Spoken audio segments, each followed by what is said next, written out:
Oh, what is up, YouTube? It's your boy YBP Gang, YBP Nation, YBP Boxing, YBP MMA. Coming at y'all with the fight action right after UFC Vegas 67, Sean Strickland versus Magomedov.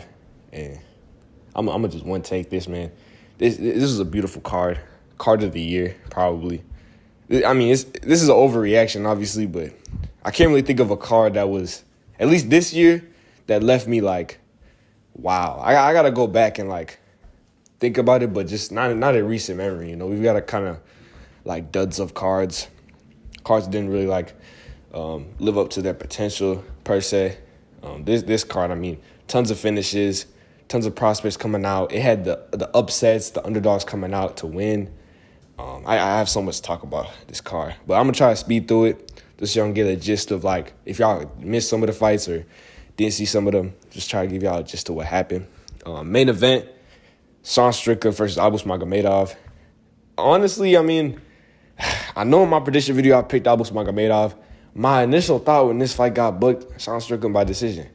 So, I mean, both of my predictions were, completely horrible, you know what I mean? I think I picked Magomedov by second round knockout.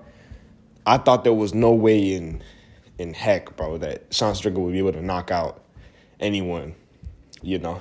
And I think Magomedov going out there and gassing himself out in that first round, kind of just going for the finish. And he looked good. I'm not going to lie. That first round, I was thinking, man, I can already see it. You know, I just saw Magomedov, title shot. I could see it because he looked that good. The kicks, I could see how he could give some people problems. I saw Bilal Muhammad make a tweet. He said something along the lines of, like, he has potential, but just a bad game plan, like bad strategy and like low gas tank. And honestly, it's not like he went balls to wall, it didn't look like he, I've seen fighters go harder and not completely gas the next round. Like, he seemed like he was in his element, but it turns out that was way too much. He pushed his pace way too much. He didn't have the cardio to keep that pace. It's a crazy pace, man. It's different than fighting. I could just tell you from my wrestling experience, bro. Like, I thought I had cardio from cross country and like other stuff that I do. It's way different. So fighting, striking, I can only imagine. Like, he probably thought, I don't know what he thought. I thought maybe he thought he was gonna get the finish, but next round, he kind of invited himself to getting knocked out and getting finished in this. Because after the first round, he didn't recover. He was way too tired. Going to the next round, just couldn't recover, and then got hit with some big shots by Strickland. Strickland's kind of become that, I'm not gonna say like Bilal Muhammad, but like, I don't know, that's just kind of the way he fights. Like, he kind of like fights off cardio, not much of like a crazy finisher, not really known for his power, but you don't have to have power to finish people, you know? Like, at a certain point, skill and strategy and effectiveness with your striking is gonna shine through. And I think Abus just kind of got exposed. Not that like, because everyone's going to be like, oh, like, why would you ever pick Abus? Like, you're so stupid. Like, what the? Hey, I picked him because, look, the first round was nice. But I think if you have a bad game plan because let's be honest, like, if he knocks out, like, because, he just completely threw out his strategy. He was just like, I'm going to just go try to finish this guy in the first round. If he knocks him out in Strickland in the first round, boy, the hype would be crazy, right? You know, but you have to fight a 5-round fight, and that's what Strickland comes out to do. He weathered the storm, and he fought like a veteran. He fought like a guy who's been there before. And just the overall skill and the experience and everything that Strickland has to offer just shone through.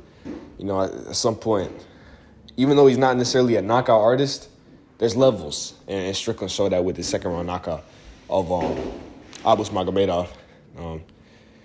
Next fight, I had a lot of thoughts for that one, so it's a long little. But there's so much to talk about for this card.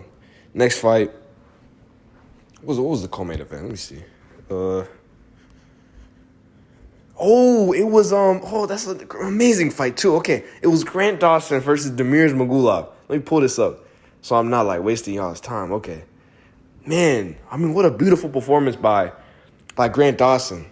I think I'm willing to go out on a limb and say Grant Dawson is better than Arman Tsarukyan. I think so. Like, I was expecting him to call him out in the post-fight interview. I just realized that I think they trained together at America Top Team. So maybe that's like a conflict of interest. Maybe he's not looking for that fight.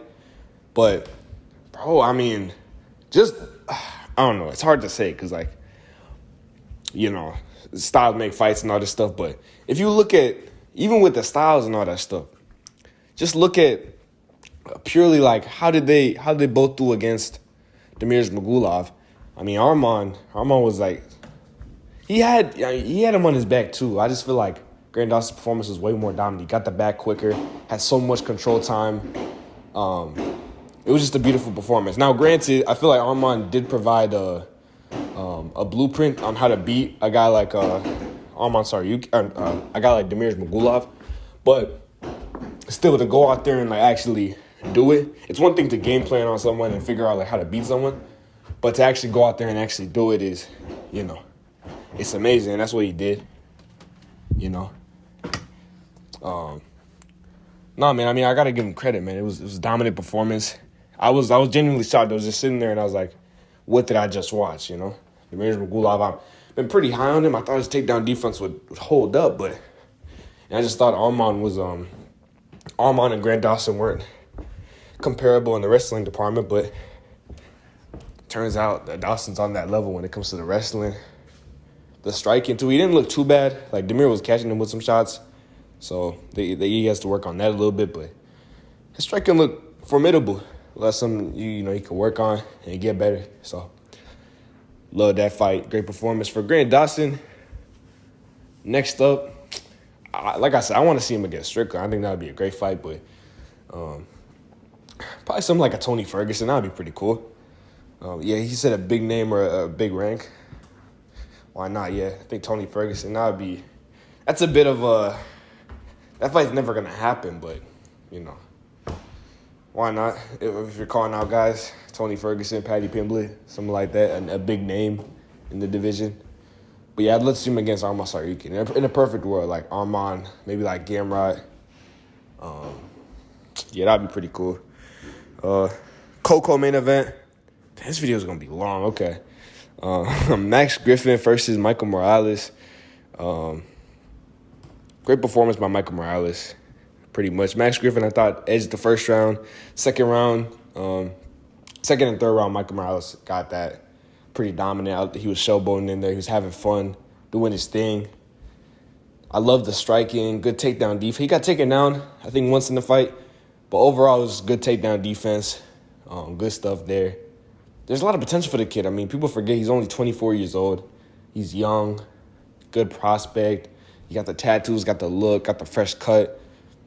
In the division, I think welterweight has a lot of contenders. I was going to say it's looking for contenders. Middleweight needs contenders. Welterweight has a lot of contenders. So that's why I want to see them like slow down with how they're pushing them. Because if you don't remember, or if y'all missed it, Michael Morales was matched up with Renat Fahkretdinov. That was supposed to be the fight that happened, and we saw what Renat Fahkretdinov just did to Kevin Lee. And Michael Morales, no offense, but I don't like. He has great takedown defense. I'm not gonna lie, but you know that's a good fight. I'm not completely. I don't know. I would pick Renat. People are saying like, oh, like Renat would kill him. It's an interesting fight, but I don't like. I really don't like Michael Morales' chances, but just by the way they're matchmaking, I don't know. I think they should just hold on him. I think there's something there. There's star power there for sure. They should match him down, like match him slowly. Take it slow. There's potential there. There's no need to like rush him and throw him up against. I don't know. I mean, that's what the UFC's for. They can't push him like. They can't like slow him down completely like Raul Rosas or like Bo Nickel.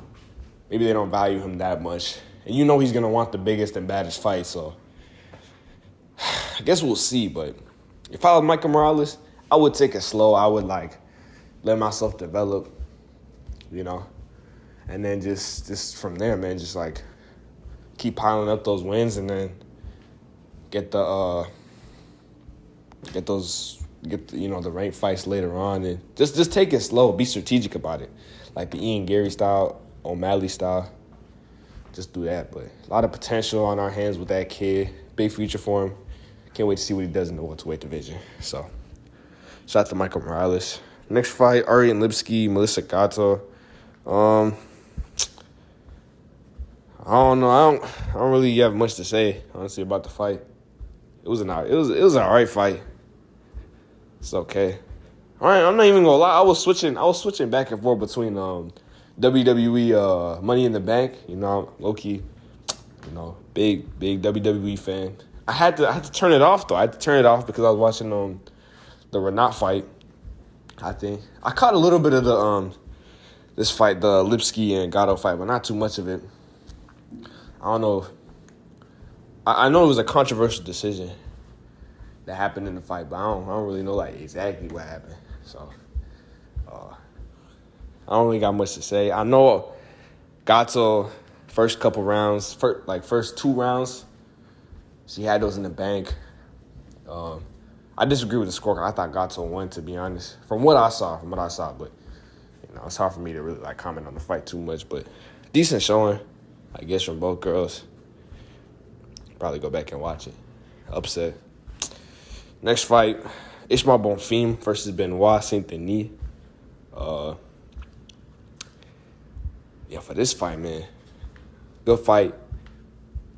Overall, Bonfim started out. I remember Benoit had those body kicks at the start of the fight, and Bonfim was showboating and doing all this stuff like, "Hey, come hit me more," and then I think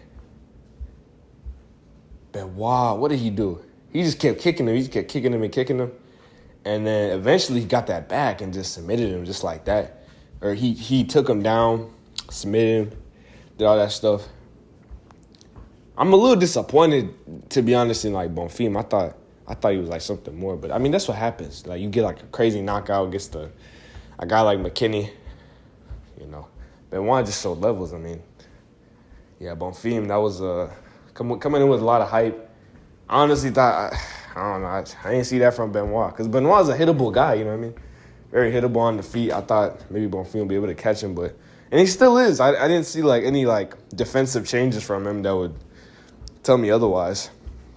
To be honest, he was still get hit on the feet a lot, but I think just better offense. He's and the wrestling too. That really helps too. So it's a good performance by him. I don't know about Gamrot or the other stuff, but he's a French star. He's a French guy in that division who might want to push. So why not? Yeah, but I think Gamrot, that's a big, you're not even ranked and you call him for Gamrot. That's a big step up. But whatever. Next fight, Bruno Ferreira versus the resultant Ruziboev. Great fight too, for as long as it lasted. Yeah, man. I mean, when I did my pick, a lot of the picks that I had, going into when I made my YouTube video, I switched them last second because I was just obviously after I make my videos, then I read up on stuff and then I do this is my initial opinion because I feel if I do too much research or do too much hearing other people's opinions, then I'm gonna switch my opinion and not. I'm a very heavily influenced guy, so if I hear from one person and I hear from that person and they both saying the same thing, I'll be let me change my pick. You know what I mean? When it comes to MMA, at least I get heavily influenced in that way. So I try to just come out with my initial opinion. What did I say? I ended up switching my picks. It worked in this case, but some other times it doesn't. I think you always want to be that guy who sticks with the pick, because then if you switch it and you're wrong, it's that how you call it, that one philosophy where you got the 3 doors and I forgot what it's called, but you got the 3 doors, they open one up, and then you get the option to switch. So I'll figure what that is out. But you'd rather just stick to what you got. Because if you switch and then you get it wrong, then you're going to feel extra bad.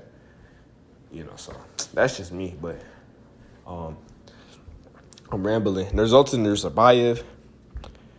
The reason I switched my pick was just I was I mean, this guy's a good prospect. Even though when I did watch my research, I was a little iffy. Like, is this guy really who he is or who we think he is? He had decent submission, decent everywhere, nothing too special. I was like, I'm going to still rock with my boy Bruno Ferreira, but I saw him standing next to each other, and I saw that he was 6'5".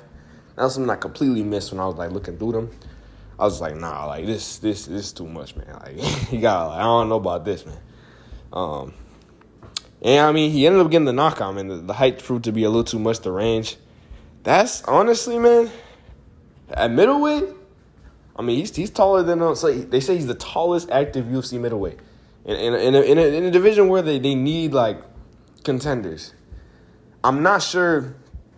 My theory was the reason why they put Albus Magomedov in the main event was because they need contenders. It's the reason why they're pushing. It's the reason why Bo Nickal's on the main card. It's the reason why, who's the other guy? Ikram Aliskerov is fighting Paulo Costa, allegedly. It's the reason why, who's the other guy again? The Albus Magomedov. I feel like there's another middleweight guy that's getting pushed. But they need contenders, you know? Hamzat Chimaev, I guess, at middleweight. When he does fight, he'll probably get something big. They just need guys up at middleweight to fill that void, get that research, because they're lacking, you know what I mean? Like, Soon's, like, Izzy's clearing out everyone, you know? That's why we're pushing for Strickland, I mean, to get it. The only reason why Strickland's even in the conversation to get a title shot is because Izzy's been so dominant. We just need someone. Even though Strickland's probably, like, going to get killed, we just want a good, fun main event. Just something nice. Something cool. Something different. You know, because just clear out the whole division. So, but in a division like this, where they need contenders, hey, man, there's Zoltan Ruziboev, 6'5", active middleweight. I could see there's potential there. He's a long guy. Hey, man, if they push him, I don't know. I think by the time he gets a title, like, Izzy's not going to be there, but middleweight needs contenders. They need new guys up at the top. Why not, man? So I hope he can continue. He was a little emotional in his, like, post-fight press conference and all that stuff. I just hope the best for him in the future. Match him up well. They could push him, you know what I mean? He has all of Uzbekistan behind him. You can see what the future holds with him. So shout out to Zoltan Ruziboev. Next fight, Kevin Lee versus fahkretdinov. Man. I mean, bro, what happened, bro? I don't know, like, damn, Kevin Lee, man, what happened, man? Shoot. I mean, see, like, when this fight got met, because now I hear people saying, like, oh, like, this is a mismatch, like, horrible matchmaker by the UFC, blah, blah, blah. But when I hear everyone else's breakdowns about the fight prior, I was dead. I said, Renat's going to kill him. Renat's just going to ragdoll him for 3 rounds. I'm hearing other people's breakdowns, like, they're not as confident. They're like, oh, Kevin Lee, man, you know. But now that hindsight's 20/20, you know what I mean? Now that the fight happened, now they tell me it's a mismatch, you know what I mean? It was never close. They should have never done this, like, nah, but, like, when this thing got matched up, y'all were like, hey, man, Kevin Lee has a chance. So I don't want to hear all that stuff, man. No, there's no need to feel bad for Kevin Lee and none of this stuff. He probably wanted the toughest fight out there for him, you know? Just show that he's on that level to show. Because he didn't come or turn back to the UFC to, like, try to... Like, he doesn't got that much time, like... Even though, I mean, he's still decently young. Let me see. Like 32. But he didn't... Or, I'm guessing. Let me see. Kevin Lee, age... He's 30. So he's still pretty young. But he didn't come, like, back to the UFC to just, like... Just F around and maybe, like, get a couple fights here and there. Like, he's trying to really get back into the mix. So Renat represented it, a tough guy. If he got that win, he was on a crash course to the title, you know what I mean? Just quick like that, maybe into the rankings, just like that. But yeah, I mean, kind of backfired, man. I think what the real issue is, I think I saw a stat. They say he's 0 for 3 at welterweight. That's it right there. You know what I mean? He had way more success at lightweight. He's not a welterweight, bro. Like, he's so small. Like, bro, 5'9". I mean, there's people at welterweight who are, like, small like that. But I think, like, the average height for welterweight is, like, 6 foot maybe. So, yeah, but he's just so small for the weight class, bro. Like, he doesn't have, like, the skill set to negate that. I think lightweight's perfect for him. That's where he's had the most success. He should just try to if he wants to, I think he should take like maybe like a year or two to try to get his weight back down to lightweight like he used to. But, bodies, you know what I mean? Like, it's probably not the best for him to be trying to cut all that weight and do that all again. But you can never count it out. Jose Aldo, for like most of his career, was a featherweight, and then he was able to make that cut down to bantamweight. Plenty of guys have done it, so it's just about how you do it. So hope the best for Kevin Lee. Renat, a great future, man. I mean, like I said, I think he beats Michael Morales. I think he beats a lot of these welterweight contenders coming up. Like, he beats Ian Gary. Jack Della Maddalena, that's an interesting fight, man. I don't know. Jack Della Maddalena, man. Damn. He's such a, oh my God, he's like that. I don't know. He has that mystique about him with the hands, It's just like if he can get the takedown defense there, maybe get some kicks in his arsenal, but not too much kicks. His hands are so good. I don't even want him to do the kicks. Like, just focus, just hands, bro. Pure hands. He's one of those guys where, like, you put him in there with Leon Edwards right now. He's one of the few guys. Like, I think JDM, maybe Stephen Thompson for sure kills Leon. I love Leon, but Stephen Thompson kills Leon, bro. I'm not gonna lie. But Stephen Thompson's not beating Usman. That's the thing. So Stephen Thompson wouldn't even be in a position to beat Leon. But if they were to fight right now, Stephen Thompson's your welterweight champion of the world. But anyways, I think Renat, though, beats a lot of these welterweight contenders. Prospects coming up. As far as, the rank, guys, it's interesting. I'd have to, look at the rankings and see. But he's up there for sure, honestly. So I've been riding the hype train. Ever since I seen him fight Brian Battleman, I've been on the hype train. Let's just keep it chugga chew, you know what I'm saying? Keep it going in the right direction. So shout out to Renat. Another fight. I ain't gonna talk too much about Joanderson Brito and Weston Wilson. It was pretty much a squash match, You've seen it in wrestling, you know what I mean? A guy or if you saw Money in the Bank, it was what was the Gunther and I don't even know who he fought, but exactly. So you know what I mean? Gunther fighting this one guy. Yeah, you just kind of knew. You kind of knew it was pretty much a setup. It was a tune-up. I mean, Weston Wilson came in. He had a nice knee bar. I'm not gonna lie. He was somewhat formidable, but as everyone expected, he got KO'd in the first round. Similar to how not similar, but he faced the same problems as he did against this other short Asian guy that he had fought, or a Japanese guy he had fought. I think he was a little short. The guy who had knocked him out, he was 11-9. He was a little shorter than Joanderson Brito. Caught him with a nice hook. I think he got hit with that same shot against Weston Wilson. Got caught with that same shot by Joanderson Brito. So, some of those same parallels. Some stuff, man, you just can't shake off. I will say, if he can round out his game, he's really long for the division. Probably one of the tallest for featherweight. So if he could round out his skills, there's something there with that height, that freakish height, kind of like a Nerzultan, but he's not quite ready for sure. I wouldn't even say he's not quite ready. I feel like you imagine if they give him Joanderson Brito in his debut. Shout out to him for. I think they'll have him with another fight. They'll give him another opportunity for stepping on short notice against a killer like that. So maybe against the right matchup, he could do something. But for now, get knocked down in the first round. We saw it coming. No surprises there. Yana Santos, Carol Hossa. Another split decision. A lot of split decisions for women's fights. I was on Hossa. I thought Hossa won the fight. Well, I ain't even going to say that. I ain't even watch it. So this is another fight, bro. I was watching Money in the Bank. I'll switch it back and forth.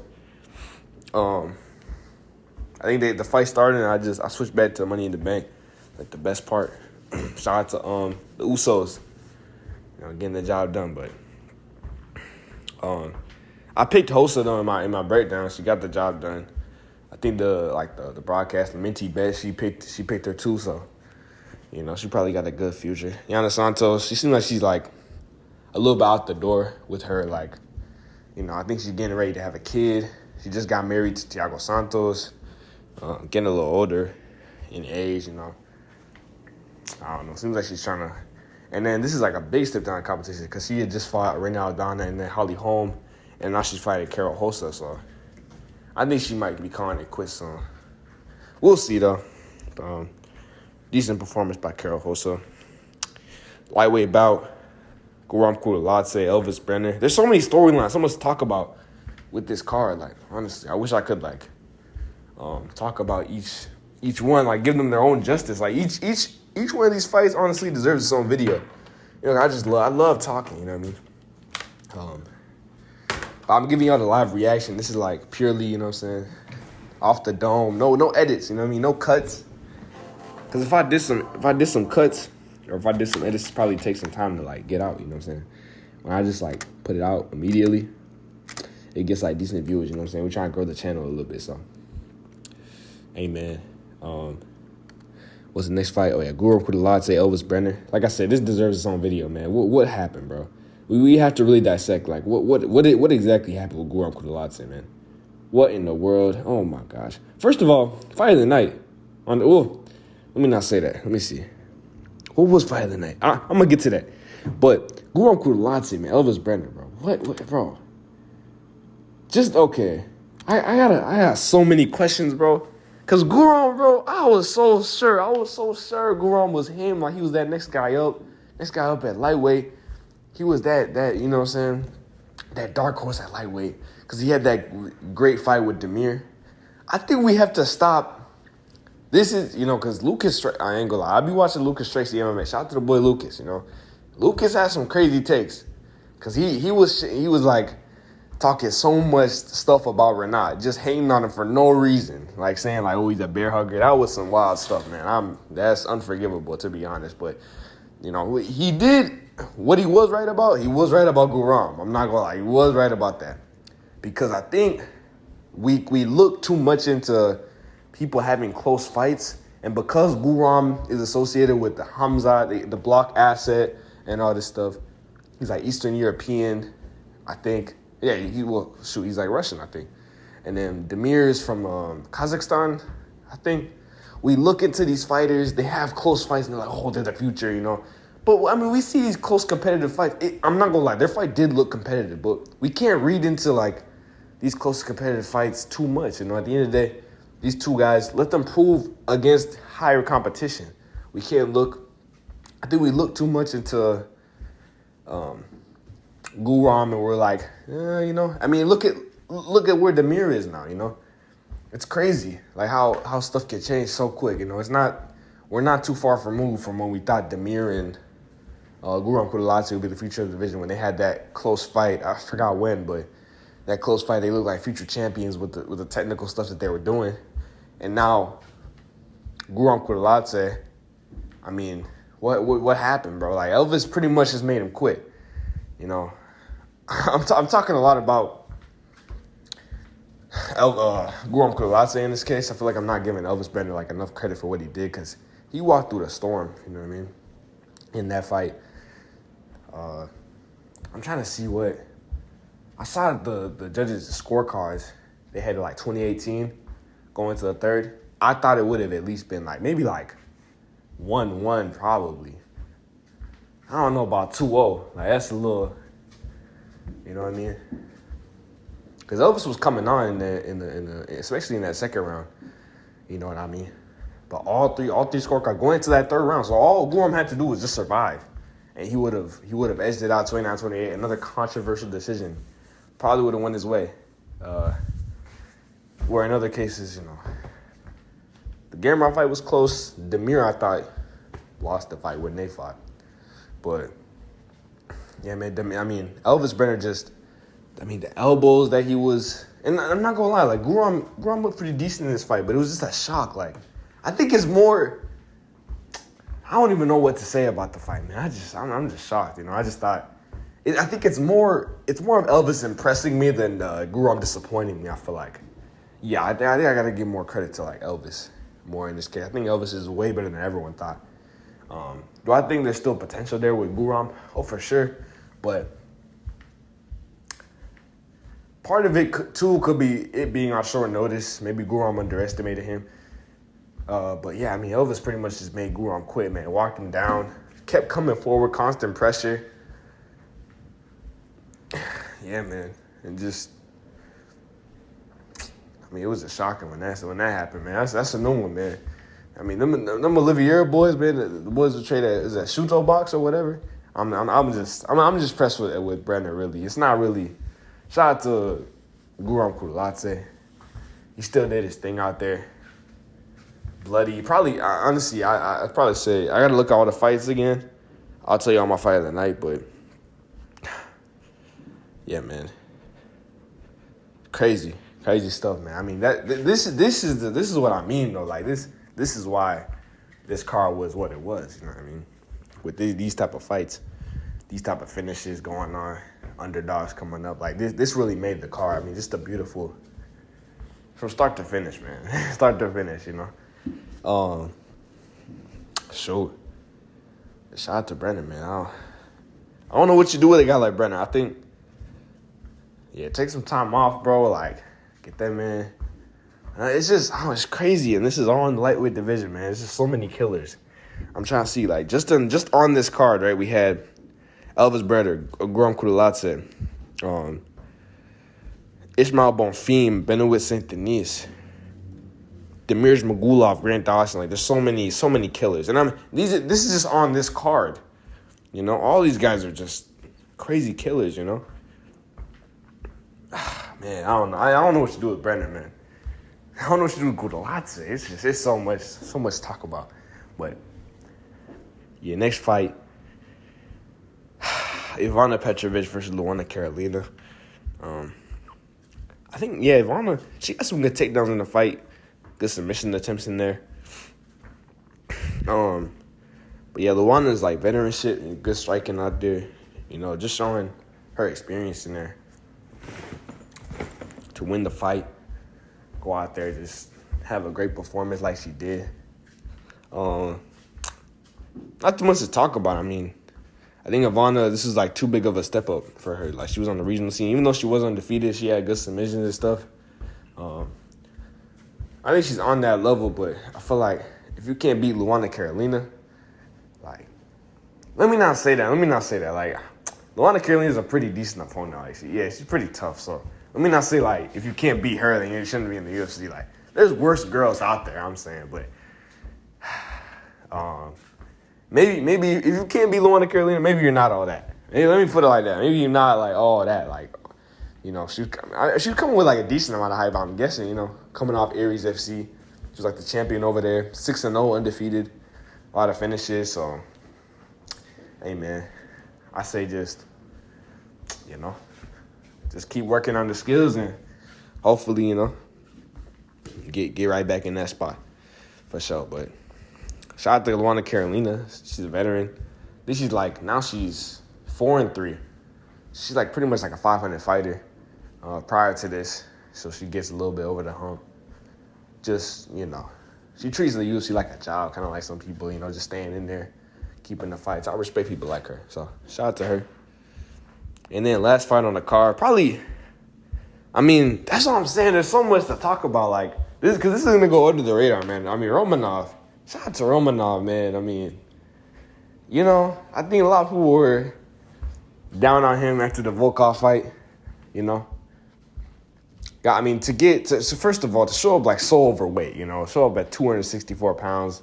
That's what he's weighed in this time, but I don't know about the last time. But he looked the same as he did this time. That's the biggest shock, is that he looked so big, so, like, man, I mean, just no, man. You know, I'm not one to, you know, criticize people's, I can't even say that. But, nah, man, you know, like, come on, you know, because my problem with him showing up like this is, like, after the Volkov fight, you know what I mean, to just gas out after one takedown. Now, he was getting hit with some big shots, but to gas out like that with those big shots, I mean, got to get rid of the tummy, you know what I mean? But he didn't, he was persistent. He said, I'm going to do it. I'm going to do it with the tummy I got. It don't matter. I'm going to still go out there. He came in 264 pounds the same way. He didn't listen to anybody. Man, I mean, that was the narrative. That was the commentary. It was like, this guy, Romanov, all the potential in the world. shows up looking like, a bag of milk, and then, performs like a bag of milk. He came looking like a bag of milk, performed like $1 million, the only thing this performance was missing was like a finish. But other than that, the boxing looked pretty crisp. Not to say, Ivanov looked pretty good too. He had like good striking too. Good boxing. Romanov was getting hit with some shots too. It wasn't like completely flawless, but it was a pretty good to shut everyone up. Because I heard a lot of people saying, my bet is going to be dependent on how Romanov looks at the wins. Hey, he came in looking big. It didn't even matter. He still came in, still did his thing, bro. Like, regardless, good boxing, good takedowns too. Beautiful takedowns. Against a formidable opponent. Blagoy is no slouch out like either. He's pretty nice out there. It seemed like he's fighting for his job a little bit there, but the tummy didn't seem to slow him down. I still, even though he had a good performance like that, it's one of those things where it's like, okay, you beat him with that stomach. Let's see how, I would love to see him get rid of it a little bit. That would improve him even more, I feel like. Because I don't think he can fight at that pace. He was fighting at he managed his gas tank way better in this fight too. He wasn't sprinting the whole time. He just chilled out. And Blagoy Ivanov allowed him to do that, by the way. He kind of fought at his own terms, his own pace. He controlled the fight. I wonder what happens when someone pushes the pace on him. Then that gas tank, that cardio. And some people can, some people with tummies, they still got good cardio. But I'm just a little concerned. So I'll say, slim down a little bit to what he looked like before, when he looked like the prospect that we always, talking about. And keep all those same skills, the good boxing, all that type of stuff. And yeah, man. He just needs to craft his body into what's like best to fit his style. I don't think that's the best Romanov out there. And that's scary. If that's not the best, there's still so much potential for this kid. Well, let me not say. Is he a kid? Let me see. No, they're not going to show his age. Okay. Let's see. Alexander Romanov. Age. No, I don't think he's Jalton Almeida. See, he's 32. So maybe not all the potential in the world, but he's still, I think he'll, not no champion or anything, but there's some fun fights in the UFC for him. The way he was talking more like as if the UFC was like a job. He said, like, I just want to go back in there, provide for my family. So I don't think he's just taking it slow right now. I think the Tabora loss was kind of, which I don't even think he lost. I think that's like the clearest draw I've ever seen, but, the refs mess up sometimes. They're iffy with the 10-8, so you got to win 2 rounds. You can't just win 1 round dominantly and expect to, get compensation off that, but, it is what it is. But yeah, great performance, shut up the haters. I still want to see him like slim down a little bit, but it's whatever works for him, It's just, maybe if he schedules a fight and he sees he can beat one of this guy, him having that size is going to help him win a fight. Maybe you keep it. But I'm just saying, if he wants to keep having this, linear progression in his career, maybe we got to, Weight Watchers. You know what I'm saying? Cut down a little bit of weight. But, hey, man, that's all I got for y'all today. Great card. I'm going to break down. If I was Dana White in the building. Dana Black. YBP Dana, YBP White, YBP Commissioner. What is he? President of the UFC. Is that what he is? I don't even know. What is Dana's official title of the UFC? I don't even know. I feel like Dana White and UFC are synonymous, but I never really thought about, because he's not the owner of the UFC. That's Endeavor. I don't know if is he the president, is he like the spokesperson? I don't know what he is, but anyways, okay. First we'll go fight of the night, 50K. Fight of the night goes to... Interesting. Okay. The contenders, Max Griffin, Michael Morales. Okay, that's one. Okay, Okay. Kutateladze, Elvis Brener. And Romanov, Ivanov. That was a pretty decent fight. The winner, in my opinion, is Kutateladze versus Elvis Brener. Give him that 50K. Just like that. And then that's your fight of the night. Yo, the finish, or the finishes of the night, the top three finishes, and there was a lot. So we have not finishes, it's a performance of the night bonus. Because technically, I mean, Steve Erceg, on a card where I was very surprised by this, on a card where there was a ton of finishes, he got a performance of the night bonus, coming in on short notice and beating a top 10 guy in David Dvorak. So there's some room for improvement. There's exceptions, but most of the time they're going to give it to a finish. Let's go through it. Okay, so we got Elvis Brener, round 3, knockout. Pretty good. Joe Anderson Brito did what he was supposed to do. Renat, shit. That's 3 right there. That's 4. 5. Okay, 6. There's 6. Okay, so I think, first of all, we gotta give it to Renat. I think we gotta give it to Renat straight off the bat. That was just a lethal finish, man. To get oh my God, it was so good, so lethal. It was the most violent finish of the night. That's the storyline. And to do it against a guy like Kevin Lee, super good. It's hard because like Brito, there was some Brito really he really dominated Weston Wilson, but like he was supposed to do that, you know? A guy on short notice, minus what, like 1,400 favorite? Yeah, I don't know. And then Elvis Brener, though, like, he went through the fire to get that shit. So it's like, man, okay. Renat locked. And I think you got to give it to Sean because it's main event. And then there's Zoltan, too. Okay. I think, okay, I have it. We're going to give it to Sean Strickland because, he's main event. Usually they're biased about that. And, to do it in that spot, it's the main event. They give him a little bit of rub right there. In my opinion, it was pretty good to weather that storm in the first round there.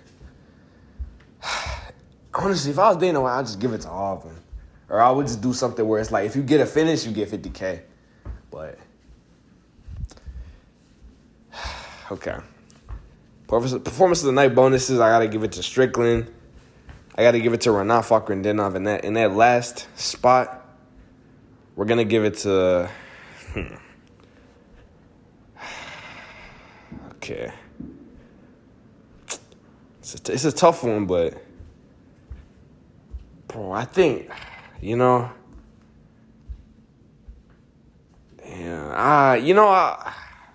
Because it's like Brener already got fight of the night, too. That's true. So I'm going to give it to Zoltan, I think. I think that's fair. I think that's pretty fair. Brito, he was supposed to do that to Weston Wilson. He was supposed to do that. No offense, but it sucks, but it was a squash match, Zoltan underdog.